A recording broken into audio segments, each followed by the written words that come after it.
Really, really hot for those of you over in the United States. In the office here, 89.9 degrees Fahrenheit. No wonder it's sweaty in here. It was. So let me do this.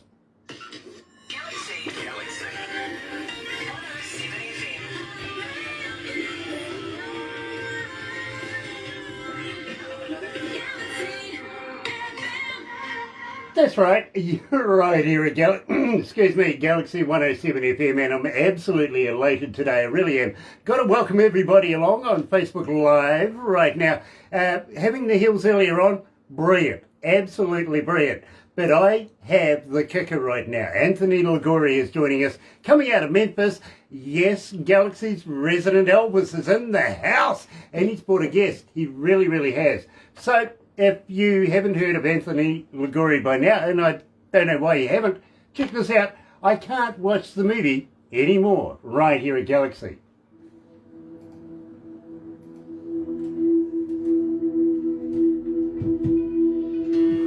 Gosh, it's hot in here. It really is. Guys, the Hammond brothers are going to be joining us, watching the show, so I suppose I better behave myself, right? What? No. I didn't think so. Believe me. Dale and Gail is such a laugh. I love those guys. I really, really do. And do you guys remember Darth Vader? Yes. Yeah, remember that lightsaber sword he's got? Yes. Okay, well, this is like Barbara and this thing. Literally. I have to move very quickly. She's very good at it, you know what I mean? And, well, it's a hard hat area, really, to be honest. It really is. Jerry, NSAI Hall of Fame songwriter, NACMAI Hall of Fame, former Sergeant of the US Marine Corps, former staff songwriter at the Universal Music Group. Wow. Yeah. Bill Rice and I wrote for Universal. Actually, we were writing for Bill Hall and Jack Clement. He sold us to Lawrence Welk. Lawrence Welk sold us to Polygram, and Polygram sold us to Universal Music Group. So we've been all over the place, man. And I actually wrote some for Warner Brothers. So, we're just kind of hopscotching around over the career. I got to Nashville in 1967. I got here May the 12th, and in August, Charlie Pride got my first hit for me, was The Day the World Stood Still. And when I say me, I'm being facetious because it was really Rice and me, because we wrote, like I said, 18 years together, and we weren't co-writers, we were writing partners. He was basically the guy that did the music, and I did the stories and the words. Pretty much. That's really, really cool. And Anthony, you have no idea how happy I am to be able to make your acquaintance here. I'm so elated. Well, the pleasure's mine, Grant. All mine. Yeah. We have a minute, so we will go to the desk. All I can say is have fun. Give me shit if you want. I'm a big boy. I can take it. But in the meantime, let's have some fun. 74 countries this morning and 119 cities around the world are tuned in right now for this interview. It's going to be a great one. Awesome.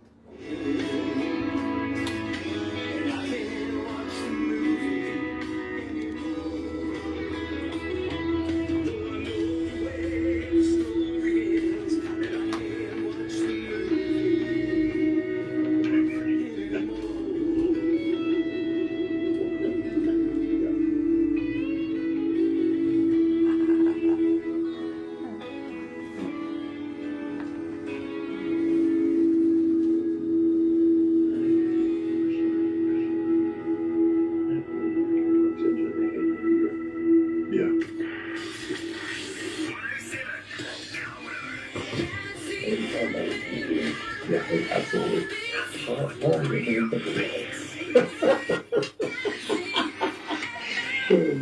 That's right, you're right here at Galaxy 107 FM, 22 after 11 o'clock. I know I'm a little bit late, but good reasons, it really is. 25 degrees downtown, not bad right now. Anybody would think we're still in summer, to be very honest with you. It is Thursday, April 22nd, and today I'm absolutely elated, and I've got to thank you for joining us here at Facebook Live and at Galaxy again. Thank you for that. If you're going to watch it a little later on over on YouTube, you know what to do, right? You do. Of course, it is sub, thumb, bell. Bingo. Only, well, bell because of notifications, right? It is so that we can let you know when we have important people like we have today. Anthony Ligouri is joining us. Galaxy's resident Elvis, I've got to be honest with you, we've adopted him, we really have. And he's brought a guest, Hall of Famer as well. And believe me, let me tell you a little bit about Anthony. Singer-songwriter, country recording artist, Elvis tribute artist, and Christian recording artist as well. Anthony Ligouri Jr. I'm sorry, Anthony, it is an absolute pleasure, but I failed to be able to call you Junior. Well, my dad was Anthony Ligouri Sr., and he didn't have a problem with it, and I wanted to keep just the name Anthony Ligouri, but I was coached by somebody to do that. And then once I put a website together and had the Junior, I had to leave it there. So that was about it. Believe me, I get it. But believe me, I'm much respect. I will call you Anthony Ligouri instead. Yes, absolutely. With respect to your whole family and your heritage. But believe me, I'm just not comfortable calling you Junior. I'm really not. But having said that, I got to give big props to you from the Hammond brothers as well. They said, be careful of Anthony, he's nuts. That I'm nuts. Well, that's, the Hammond brothers I've known the Hammond brothers for probably close to 30 years now. And there's never a dull moment. I say that lovingly, but there's never a dull moment with the Hammond brothers, So I guess if you were following on Facebook over the last weekend or so, we did this video shoot. I don't know if you were going to talk about that, but The Lost and Lonely Highway, which was it's a series a pilot that they're filming, and they need to get a few series in before somebody major picks that up. And so we were filming this Lost and Lonely Highway where they had me as the ghost of Elvis, of course. And they wound up coaxing me to get into this old musky casket that was it just smelled like must and mildew and everything, and I had to crawl inside there and kind of pop out. It just, it's that funny, the kind of things that these guys get me into, but yeah. I love that. I really, really do. And yes, I do want to talk about the Ghost of Elvis. And believe me, I saw a picture of you. Well, it wasn't of you, it was actually of your silhouette. Oh, yes. And it was portraying, of course, the Ghost of Elvis. Really, you couldn't have got more spot on. Yeah, that was a good picture. I know we were playing in the theater, Bound Brook Theater, and we had the idea that we were going to start this series, and so that was kind of a promo shot. So I went into like a hallway that went up like it was a stairwell, I should say, and the lighting was just right, so that light was on me and shot my shadow into that. So it was pretty neat. Yeah, it was fun. Yeah, and I got a story for you too about a casket. I'll let you know about that after this. I really, really will. So, Jerry, my friend, it is an absolute honour to meet you. And believe me, you've been in the game for a minute now, haven't you? You've been doing this once or twice. A bunch of minutes, right? I when I was very young, my dad taught me 3 chords on the guitar, and I haven't changed much. I still play those same 3 chords. But I ran into a guy named Bill Rice. We were doing shows together, and I was recording for Backbeat Records out of Houston, Texas.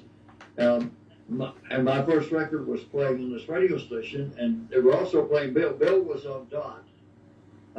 And I had Little Richard's band cut my first record with me. So Bill and I were doing shows together, and the disc jockey that was playing us both kind of introduced us. And Bill was getting ready to record again, and he asked me if I had any songs I'd like for him to listen to. And I said, yeah. So I played him a couple of tunes and sent me a tape. And when he came back from Memphis, we wound up, I don't know, a couple of months later, we worked to high school together. And I said, did you cut any of those songs, Bill? And he said, yeah, but Jerry, I got to tell you something. I said, what? He said, you write great lyrics, but all your melodies sound alike. I said, sing me something you wrote. And he did. And I said, Bill, you write great music, but a third grader could write better lyrics than that. So we finally decided to take each of us a strong point and marry them together and weld into one. And it became a very successful team. And thank God for Bill, because we went 18 years without ever having a crossword. You know, And we wrote, we had 200 chart singles. And then I guess counting album cuts and everything, we probably had over 400 cuts. you So then 70 award winners. So I guess that was a pretty good career. Yeah, you know, Jerry, history was made the day you two got together, literally, and it's still unfolding. You're still making history right now, and we kicked the show off literally with Anthony's "I Can't Watch the Movie Anymore." Anthony, tell me about this. Give me the skinny on the lyrics of this. What's the meaning behind the movie, behind the song? Well, this was a Jerry Foster song, and so we were looking for material. We were written the Memphis song, and Jerry said, I have something that Bobby Bear cut in a live album, and it really hadn't got too much light of day besides that. But he said, I think it's something different and just a great, great song. And at first he just told me the lyrics over the phone, and I was hooked from there, right? Remember that? Yeah. Before I even heard the melody of the song. So then, you know, I looked up Bobby Bear's version and everything, and it was good. But I think we nailed it because we actually stayed truer to the lyric, of course, that was written, and that really made the song. Now, Jerry can tell you about that song because, I mean, let's say, you know, the idea of we've all seen, it's like you've been there before, and sometimes it's too painful to sing. But I think Jerry was so great where he married not only the fact that, you know, you're talking about the people in the song, the relationship, and you're likening it to a movie, but then he brings the part about like the popcorn box and the cup of soda, the empty cup, you know, the melted cup of soda, and it brings you in the theater at the same time as he's using those metaphors as a relationship. Is that correct? Pretty much. Yeah. Absolutely. I just thought that nobody had done it before. It's really weird because a great songwriter, Shel Silverstein, was a great songwriter here, and he was writing a lot of stuff for Bobby, and we were producing Bobby at that time, Bobby Bear, and so Bobby decided he wanted to do a live album and include that song. And Shel told me, he said, Jerry, that's the best song you and Rice have ever written. And my answer to him was, okay, Shel, well, how come it hadn't sold a million then? so anyway, I love the song. Jimmy Rogers cut it, and the guy that had Honeycomb, all those big records, and I never heard his version at all. I would love to hear what he did to it. But Anthony did it exactly like it was written. He didn't change anything. He just did the song and he got into it really well. And I'm happy that the people like it because he did a good job with the song. Well, I got to let you know, Jerry, and also Anthony, I got to let you know this. My breakfast show, or our breakfast show, is built literally, primarily around people requesting songs. You know what I mean? Okay. Yes. Just lately, I've been finding it very, very hard to get through a breakfast show without playing at least one Anthony Ligouri song. Memphis, I got to be honest with you, is your number one most requested. But I Can't Watch the Movie Anymore, 1,733 requests at this point. Wow. That's great. That's awesome. That's, I appreciate that, Grant, very much. Yeah. that's not I think bad. that song needs what you're giving it is air. It just needs to be heard, I think. Absolutely, absolutely. And we're honoured to be able to do this. We really, really are. Now let me take you up a step, literally. And I want to talk about Cadillac. I really, really do. But at the moment, you're getting up over 2,100 requests for this. What's the secret behind Cadillac? Tell me all about it. Cadillac? Yes. Cadillac, that was a song, it was kind of a rockabilly song that I wrote several years back, and I guess I was thinking Mystery Train a little bit, you know, the Elvis song Mystery Train, the old Mystery Train, that kind of a backbeat with a little more modern, and we threw the steel guitar and the fiddle in there to give it some extra sound. But I always liked old Cadillacs, you know, and that's really was the inspiration for the song. And it was kind of just a beat, that Mystery Train, you know, that drive and beat. And so, you know, that's where that song kind of came from. I was just thinking Mystery Train, Elvis, but bringing it up to date. You know, Elvis did that Sun, right? That was done as Sun, Mystery Train. Yes. That was way That's back. the flip Yeah. side of I forgot to remember. Yes. Yes. And so, yeah. Absolutely. Well, I tell you what, right here at Galaxy, it is making inroads. It really, really is. People love Anthony Ligouri. This is Cadillac here at Galaxy.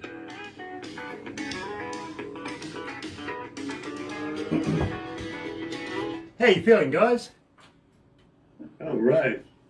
You don't need a stiff drink or anything just yet? What's that? You don't need a stiff drink or anything just yet?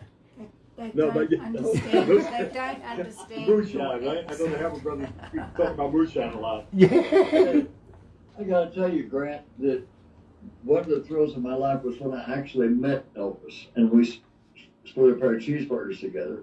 And of the people I've worked with and done things with, I put Scotty and DJ back together. Bill Black was already dead when my first record came out, but I put, I don't mean he was dead when it came out. He was dead before, I think, before Elvis got out of the Army. Yeah, I think so. But anyway, I offered him a job because Elvis was in the Army. My record had just come out, and Bill Black said, "Well, Jerry, what you want to pay?" I said, "Same thing Elvis was paying you. I'll pay you $250 a week." He said, "Oh man," he said, "I'd like to do it, but Ricky Nelson offered us the same thing, and we just turned that down." John said, "Well, that's the best I can do, pal." But Scotty and DJ actually traveled with me some, and the Jordanaires back in the early '60s, late '60s, I'm sorry.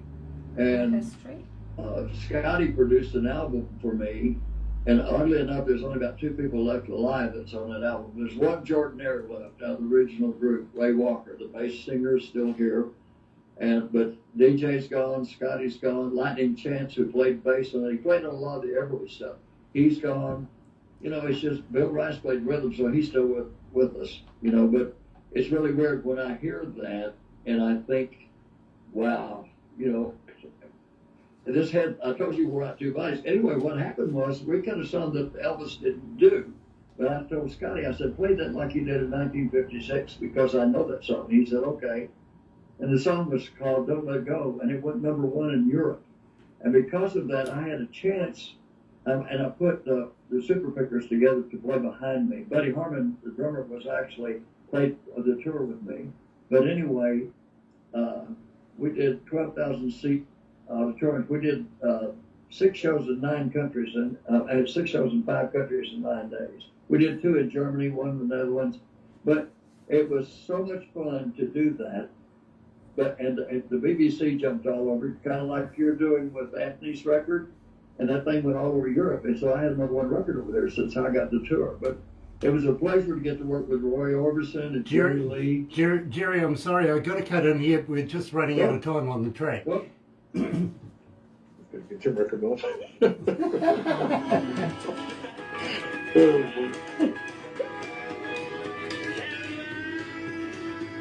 the thing you got to do.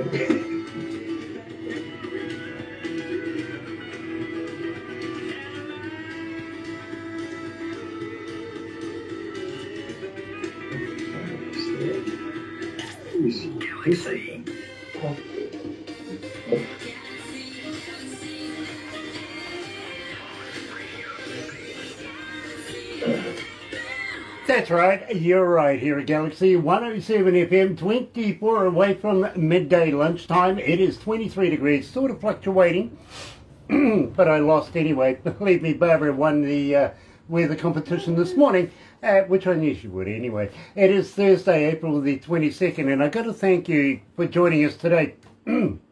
Believe me, really, really happy. Sean Simpson is in the house. Nice to have you with us, Sean. And Cam Butler as well. Nice to have you as well. And a number of other people that are watching around the world and listening to us around the world today. Not only do I have the man himself, Anthony Ligouri, with me, but we also have Hall of Famer, Hall of Fame songwriter, and believe me, I'm just absolutely elated by this. Jerry Foster is joining us now. Guys, it is an absolute pleasure to have you guys with us. Now, I got to ask you this, because I have a fan question for you, Anthony. Yes. As a fan, How do we get hold of you? Are you on Facebook? Are you on Twitter? Are you on Instagram? But more importantly, Anthony, do you respond? Yes, I am absolutely Anthony Ligouri Jr. on Facebook. On my website, www.anthonyliguorijr.com. I am on Twitter, Instagram, all those platforms. I even put out TikTok videos, and as well as you can find me on YouTube. And the music can be purchased through Apple, iTunes, Amazon, Spotify, all the major platforms. Yeah. Absolutely brilliant. Now, at the same time, do you have a merch store on your website? Do you have any? A merch store on your website. Can people go and buy a T-shirt? Yeah, yeah. Yeah, you can download right from the website. Yes, you can do that. Yeah. Mm-hmm. Stunning. Now, I'm just wondering. I mean, I've been looking at this absolutely stunning piece of jewelry you've got on your wrist there. Tell me the story behind that, because believe me, that has to come with a story in its own right. Well, yeah, that absolutely does. There's always a story behind something. I love Native American jewelry, and you can see the rings and the whole deal. And this was purchased for me as a Father's Day gift from my fiance, Anita, who is a very great person. And she knows that I love this type of stuff, and so she purchased this for me last year for Father's Day, and I wear it all the time. It's a beautiful gift. And I want to show you. I'll show you two other things just talking about it. This was my dad's piece. This is a Navajo piece. That was my dad's, and after he passed, I wear that every day. And this piece here is a cross that was made by Elvis's ranch hand out in Tennessee back in the day. He made two of these crosses. One was for Priscilla, one was for Elvis. And after Elvis passed away, they put them up. Priscilla had put some stuff up for auction at the early stages. And a friend of mine had purchased this in the early 80s from the estate. And one day at one of my shows, I'm an ordained minister, so I was going to be ordained the next week. And he thought that there was nobody else in the world that should have this piece of, Elvis memorabilia but me. So he gifted this to me in 2011. So it's actually a piece of the Elvis estate, whether it was Elvis's or Priscilla's, I don't know, but I've seen a photograph of Priscilla wearing the other one, but I don't know if that's Elvis's that she has or I have hers, but it's another treasured thing that I keep with me all the time. That's absolutely fantastic. It really, really is. The closest I've ever been to Elvis, I've got to be honest with you, is I've done the tour at Graceland. Right, I've been there, I've done that. I stayed in a place called Olive Grove for a while, out that way in Memphis, and we got a chance to go and have a look at the holy grail of music, really. It really, really is. So I enjoyed that, but unfortunately, I'm not a kind of rope-off kind of guy, if you know what I mean. I like getting over the rope and having a good look at stuff, picking it up, feeling it, smelling it, touching it. Yeah. Yeah, they kind of tend to frown on that sort of stuff, apparently. But such a lucky man, you really, really are. Now, having said that, love the jewelry. It suits. It absolutely suits you. It really, really does. Now, somebody told me that you came from Long Island. Did I come from where? Long Island. Long Island? Yeah, was it Long Island that you came from? No, New Jersey. New Jersey. Okay. New Jersey, which is close to Long Island, yeah. Yeah, kind of. It's only a cab ride away, isn't it? Yeah. But where I lived for many years in New Jersey, I lived in a town called Hackensack. Billy Joel, who needs a house out in Hackensack? Well, that's where. But you could actually see the Manhattan skyline from my window. So I was that close to. I was 7 miles out of Manhattan. Absolutely. Yeah, 7 miles. Absolutely fantastic. In fact, I've got a friend of mine who's a singer in New Jersey. Literally, she's also, you're an ordained minister. She's actually a therapist. You know what I mean? So, we might be able to get you guys together. You get them married, and then afterwards you go and send them off to her. You know what I mean? might be a good business deal. And I said to her one day, I said, "What? You come from New Jersey?" She goes, "Gee, Grant, you could be a hack driver here." You know, it was funny when I first started out country music. I'm going eons years ago, 25 years ago. Things were still different. You know, they didn't have. I wasn't able to record under my real name at that point, and they thought everybody from New Jersey was an Italian gangster. They had bodies in their trunk, you know, that kind of thing. And they're probably right, you know, like my dad and stuff. Yeah, I was going to say, I was actually going to say, isn't that the way it was? Absolutely, yeah.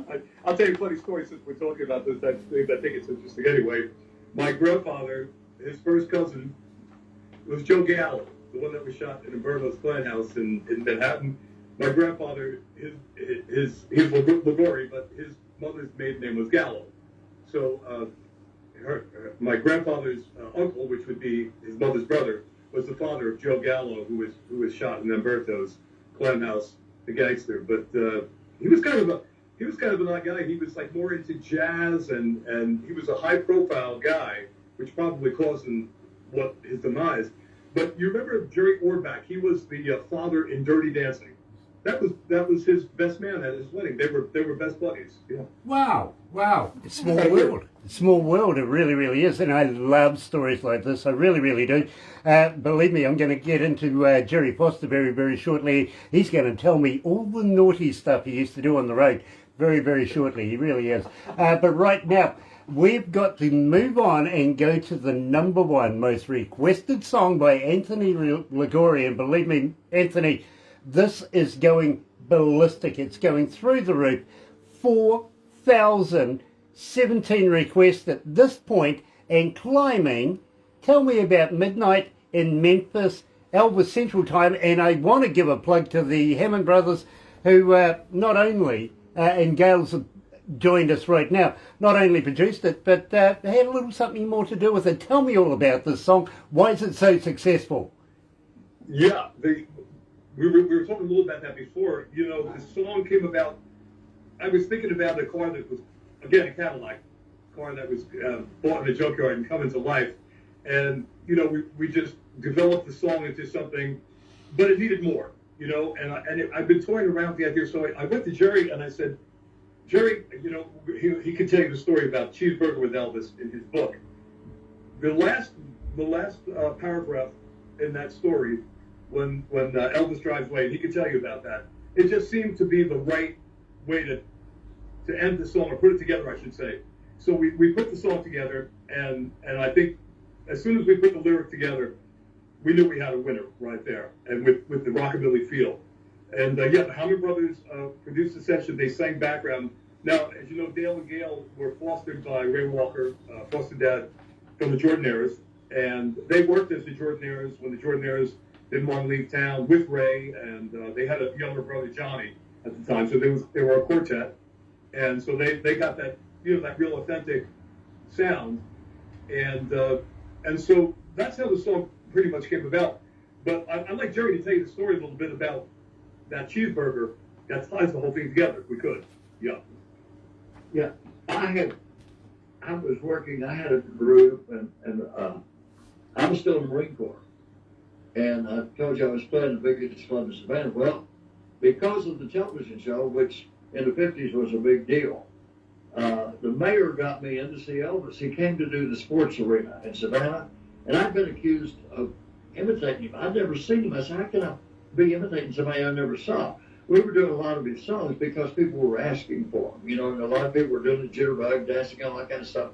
So I got in to see Elvis, and I stood about 20 feet from the stage and watched him do 2 shows. And after we got off, I picked up my guitar player and my drummer to go back to Paris Island, back to the base. My drummer cut Rock Around the Clock with Bill Haley. And instead of going in the restaurant with the guitar player and I, he stayed in the car. And so he was asleep in the back seat. So about the time there wasn't anybody in there but me and the guitar player and a cook and a waitress. And she was the waitress, the cashier, everything else. She came over and I wanted to know what we ordered. I ordered 2 cheeseburgers, ordered fries, and a Pepsi. She said, okay. So she goes and turns the order in. And about that time, Elvis walked in with his 2 cousins.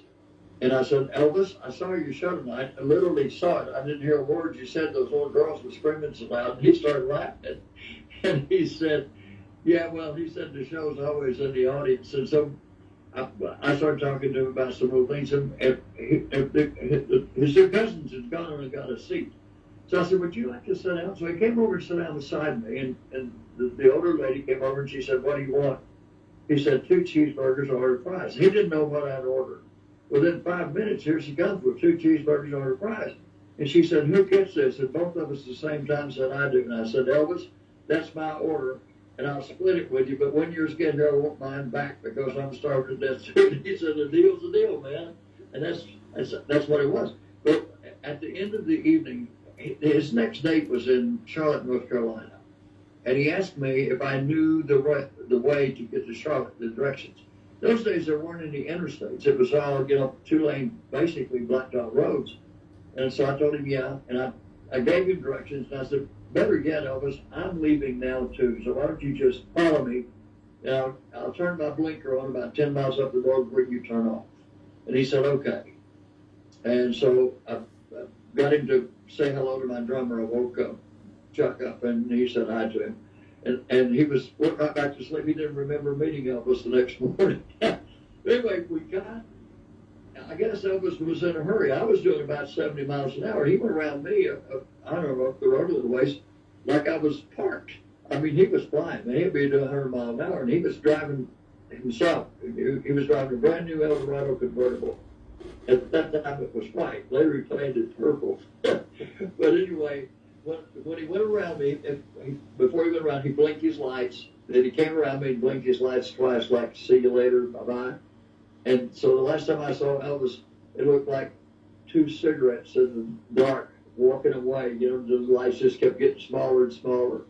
And I'm telling you, man, he had me doing 100, maybe more, when he went around me. So that's what we picked up on out of the book. And I did the story book, and Anthony decided that might make a good ending for Midnight in Memphis. So that's constructed it to work into the song. That's what we did. But the tail lights were real. I mean, that's the way it was. Well, gentlemen, let me tell you now, and I'm very, very proud to say this, we can't stop playing this. The audio audience, they're our fans. We don't call them fans. Our audio audience just keep requesting it. Right here at Galaxy is Anthony Ligouri. He's joining us live with Midnight in Memphis, Elvis, Central Time.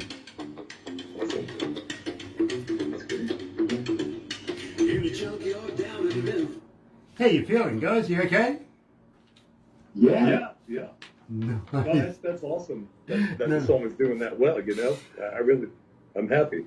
Well, believe me, my friend, I am honoured to be able to give you that news. I really, really am. There's only one question I'm going to ask you next is, of course, this COVID virus thing, it's a rather surreal time right now. Are you recording at the moment? Are you writing new stuff? Right now, we're not doing it. We aren't doing anything right now. I've had a backlog of some material, and I recorded a few of Jerry's songs, which were I Can't Watch the Movie, and so, I don't know if you heard Sunrise in Memphis. That's the song of Sun Studio, the birth of Sun Studio in Memphis, and another rockabilly song, great song. And we're just thinking about things, and the COVID has just kind of brought everything down for a little bit. So we're just sitting on top of that and hoping things will break soon, so we can get out working again. That's basically where we're at. For a while, even the musicians wouldn't even show up in the studio, Mm-hmm. and with the mask and everything, it was very difficult. So believe me, Anthony, I've been an engineer in both studio and front of house for almost 40 years. Barbara has an entertainment company. She brings bands and entertainment into the country. For 12 months, just over 12 months now, we've been chomping at the bit to get back to work. We really have. Yeah. Just wondering, Anthony, would you consider coming to New Zealand and playing in front of New Zealand audiences if you had the opportunity? Absolutely. Yeah, I would love to come. And after I saw Barbara's goats and chickens and everything, that was really. I was shocked. I didn't know. I don't know all that much about New Zealand, but it's beautiful, right? Yeah. And when she panned like a little bit around, around where the animals were, there was just whatever the panoramic view in the distance was just absolutely awesome, And and the way the people are taking to music, I would love to come out to New Zealand. Yeah, that would be I've great. actually done a concert at her place. Oh, Yeah. full blown. We've set up speakers, lighting, you name it, got bands in. Where that panoramic view is was actually full of people. It really was. Barbara says, you know, I feel like having a party. I went, you're talking to the right guy. I'll send him a clip. I've got Yeah, Barbara said she'll send you a clip. Believe me, it was a lot of fun too. around the pool. The reason why I say that, believe me, is we would love to have the Hammond brothers here in New Zealand, Roger Adams as well, and we would love you to join it. Make it a full-blown party, if you know what I mean. Oh yeah. Which basically means, and I got to let you know this, Jerry, if you're going to come with our good friend Anthony here, all I can say is bail money. I'm still performing. Yeah, so I'm still doing that. Yeah. Awesome. I don't know when to quit. Well, that makes all of us. Believe me. I'm sure my Oh, father. Terry Van Cannon's on board. Yeah. Absolutely brilliant. And, of course, Brian Smith. Smitty and the Jump Starters. Yeah. We did an interview with Smitty just the other day, and believe me, what a great interview that is. Oh, Where did you go? I don't know. Somebody, I'm afraid to hang this up because of I don't want to lose you guys, but Hit the camera button. Again. hit the camera button. Yeah. There's a little Okay, let me see if camera I can icon find there. We lost them. They're coming back, guys. Yeah, I don't want to. I think it's going to go into. Yeah. I'm sorry about that. Yeah. Okay. I think we're coming back. Gonna hit the camera. There you go. Look at that. Back again. And you're in perfect Yeah, time. I was hoping people were not going to call me. Oh, you think that's funny, right? They're mad at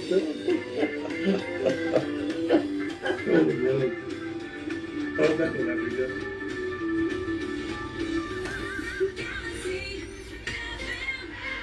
That's right. You're right here at Galaxy 107 FM, and luckily, good timing, you're right on back in there again.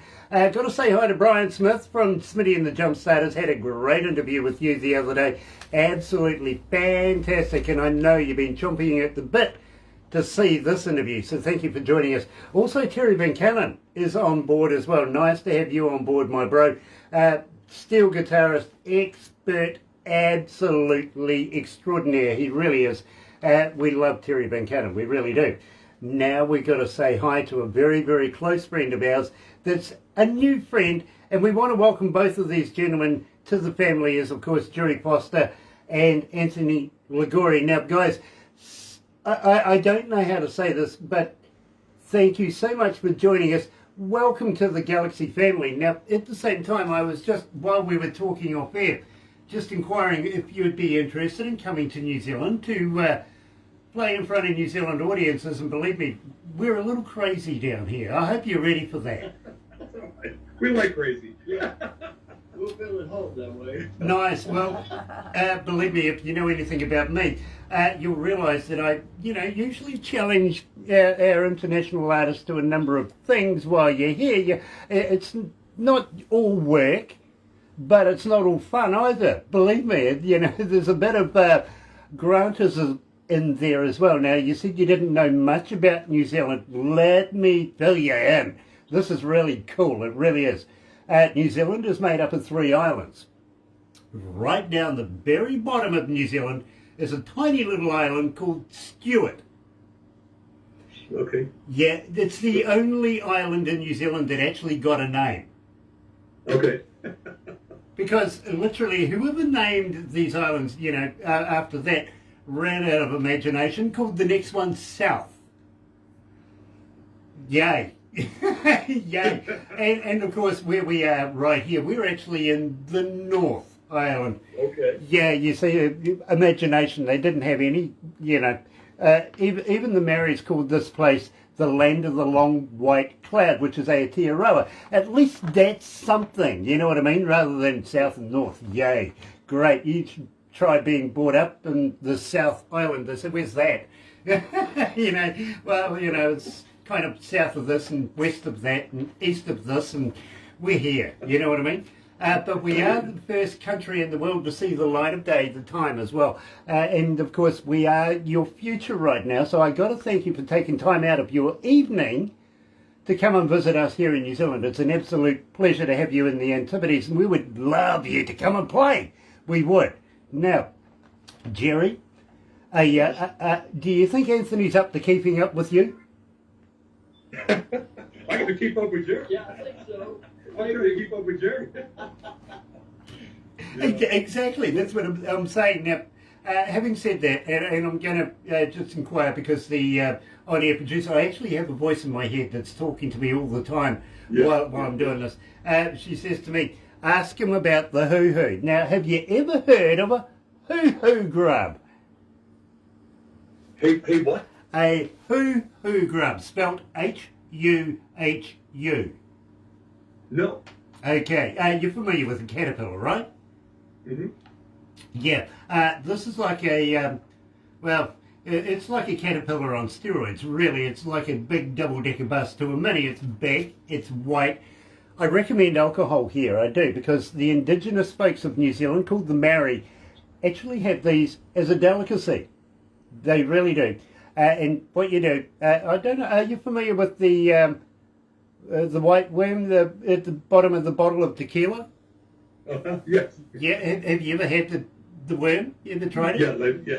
Okay, well, you're in with a grin right away, because what you do is you put the live body, and I recommend alcohol, in your mouth, rip off the head, don't eat the head, it's yucky, but when you crunch down on the body, it's like eating creamy peanut butter. Oh, really? The head screams. I'll make sure Barbara sends you the instructional videos, so you know I'm not pulling your leg, right? But believe me, I've had many over the years. I really, really have. Got to a point where I was actually enjoying them. Wow. Yeah, you know, sort of. I was saying to the wife, "What, real peanut butter? Where's the bugs?" I have no trouble with the worm. I don't know about the head. Yeah, well, you don't eat the head. Don't worry about that. You know, you're gone. But down the west coast of the South Island is a little place called Hokitika. Down there they have a wild foods festival. Now, you're familiar with festivals, you know, kids wandering around, hot dogs, candy floss, all that sort of stuff. Yeah, not there, really. You might see kids wandering around with deep fried locusts on a stick or something like that. You know what I mean? It's wild food, it really is. And the hoo-hoo is quite prominent in it. It really, really is. Have you ever heard of Queenstown? No. Okay, and I don't mean Queensland, which is in Australia. That's the place where men wander around in high heels and dresses and stuff like that, apparently. No, Queenstown is a little boutique-y kind of town where all the A-listers from around the world, when they get fed up with the paparazzis and everything like that, they go and hide in Queenstown, literally. And Shania Twain owns property down there. Before the COVID virus hit, Kevin Costner was down there, Tom Cruise, Keanu Reeves, the whole enchilada go there, you know what I mean? Yeah. And believe me, Anthony, you never know who you might run into, but you don't want to run into me. That's all we need to know. We only need to know Greg and Barbara. That's all. Yeah, stay away from those guys. They will throw you off a bridge. Whoa. Right. Yeah, and believe me, you're going to love this. I have a friend down there that introduced the sport of bungee jumping to New Zealand. He's a very close friend of mine. And, well, yeah, I see that, Jerry. That's why I was talking to Anthony. Good. Don't worry, Push him off the bridge. don't worry, I've got something sorted for you to come here. Don't you worry about that. Believe me, and that might include a mankini. He's going, what the hell is... Yeah, what the hell is a mankini? You can just see, what the hell is a mankini? I'll tell you about that later on. But yeah, but don't worry, Anthony. You're not Australian. We'll attach the bungee. Oh, you're just okay. Well, that's good.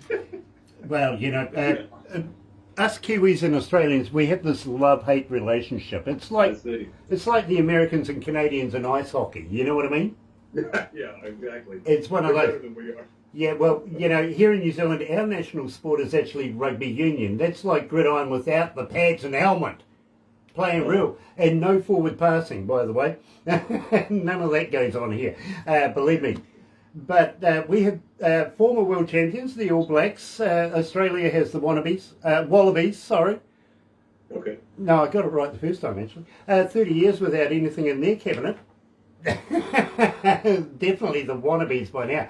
But at the same time, yeah, we do love our Australian friends. So when you do come here to New Zealand, maybe 4 shows here in New Zealand, maybe about 8 shows in Australia. What do you reckon? So Yeah, it makes some of the show. it makes it worthwhile that way, don't you think? Yeah, I would think so. Yeah. Yeah. Besides, we love their money. Yeah. Hey, listen, believe me, Jerry, these guys don't know how to spell beer. They have a can with 4 X's on it. Those sexy. Those second. Yeah, if you scrape one off, you might get hit by a hooker. I've fallen in love with the whiskey here in Tennessee. That's just so mild and so good, and it's made right outside of Nashville. It's distilled there, and it's called Sweet Lucy. But it'll hit you so fast. You think you're drinking iced tea, and the first thing you know, you can't find the door. I mean, that's the way it works. You know something, Jerry? I went to go and see the Tennessee whiskey distilling branch down there, the good old number 7, if you know what I mean. Uh-huh. And I was allowed to buy some purchase. You know, I was allowed to purchase some alcohol and everything under the strict warning, do not open it. I go, what? Yeah, I'm just, what do you mean I can't drink it? Oh no, this is a dry state. You've got to go out of the state to open the bottle. What the hell? And Oh, Lord. it happens to be one of my most favourite drops. I mean, you got to go there. I'm always told, you know, when you buy some of this, you've really got to go to the distillery at some stage in your world travel. So I did, and they went, no, don't open it. But see, I'm kind of lucky. Anthony doesn't drink, so I get to do his part. So, Oh, there you go. I like palling around with him because when he said no, I said, well, I'll take his. Besides, that way you've always got a driver, right? That's exactly right. He's a good driver. Yeah, exactly. Well, I did that when we did the Lost and Lonely Highway series with the Hammer, where I played the Ghost of Elvis. The guy, if you see some of those still pictures with the beard and the hat and everything, his name is Russ. He is a moonshiner. You know, it's no put on there. And all that stuff in the background is just set. But he makes some stuff. It's about, I don't know, I think he said about 120 proof or so. That's some serious moonshine. But he's the real deal. I had some of that not so long ago, actually. A young lady, a 10-time Josie Award winner, sent me some in a hip flask. Here's the hip flask, literally. Oh, okay. Right? Yeah, She sent me some of that from the Appalachians, straight out of the bush, literally. I got tore up from the floor up. Let's put it that way. Yep. You know what I mean? There is a bit of a story behind it. There really is, and I haven't got time to tell you right now, but believe me, wow, that really did hit the spot, if you want to put it like that. Okay. Now, I've got a question for you from a fan, and she wanted to know, Anthony, do you ever, when you're out in public, for instance, maybe at the gas station, something like that, ever have people come up to you and say, you look like Elvis? Just all the time. You know, and it's funny because it's okay. I've gotten used to it. I've gotten used to people just calling me Elvis. They don't even, you know. The funny thing is like, you know, I of course, I'm a huge Elvis fan. I love doing the Elvis show. And the reason I kept the sideburns is because the Hammond Brothers and I had, before COVID hit, we had a show in a theater in Lancaster, Pennsylvania, where I was doing my own stuff and then coming out as the finale doing an Elvis act, so I had to keep the sideburns and all that. But, you know, I've been a recording artist in my own right, you know, my own music for just as many years, whether it was, a country or a country gospel, recorded with Calvary Records out here in Nashville, and had some success with gospel hits and stuff. But if you hear my stuff that doesn't liken to Elvis, in other words, rockabilly, a lot of people would compare me more to B.J. Thomas, actually, because he was another big influence. So I guess they're two great people to kind of mold your career or blend your career and put your own thing into it, and I think B.J. Thomas was an awesome artist himself, and Elvis would hire B.J. Thomas to play his New Year's Eve parties because he loved the way he sang, and he did, yeah. Yeah, believe me. So I guess I kind of, yeah. I get that, I really, really do. And, Tina, I'm glad I could ask that question for you. Now, at the same time, let me tell you about this. One day here in town, we're in a little town, literally a little town, I think maybe about 5,000 people in it, not that many. We're in between three major cities, and it's a little forestry milling town. We have our own mill here, and we make pulp paper and all sorts of stuff. But I was coming out of what you would call a convenience store, a four square, basically, corner shop. Uh-huh. And I was literally, at the time, I was actually unwrapping a packet of cigarettes. I was looking down doing it, and I walked smack bang into this man's chest. Literally, which is, I'm 6'2", that's hard to do, but I just walked into this guy, and I looked up, and I looked at this guy and I went, you look like Robert Plant. He goes, I get that a lot. And I went, really? He goes, that's because I am. Well, there you go. And seriously, that was the last person you'd ever expect to be trucking around here in the North Shore of New Zealand. It really was, so that was a fantastic time. Guys, I'm going to have to wrap this up. Unfortunately, we've got other staff that are wanting to move on with their shows, but I got to thank you so much for joining us. Will you come back again? Oh, absolutely. Only if I can have Jerry with me again. You better bring him. You better bring him. Believe me. And Jerry, such an honour to meet you, sir. It's my pleasure, Grant, and it's really nice now to say I've got a friend in New Zealand. That's super. Yeah. Well, you've got more than one, believe me. There's about 15 in the staff here, all crowding around, watching this interview right now, all loving it. So much respect from all of us here at Galaxy. Don't go anywhere just yet, Anthony. Believe me, we do a couple of crazy things after this. You'll love it, you will. But in the meantime, ladies and gentlemen, let's do a little shout. You're right here at Galaxy.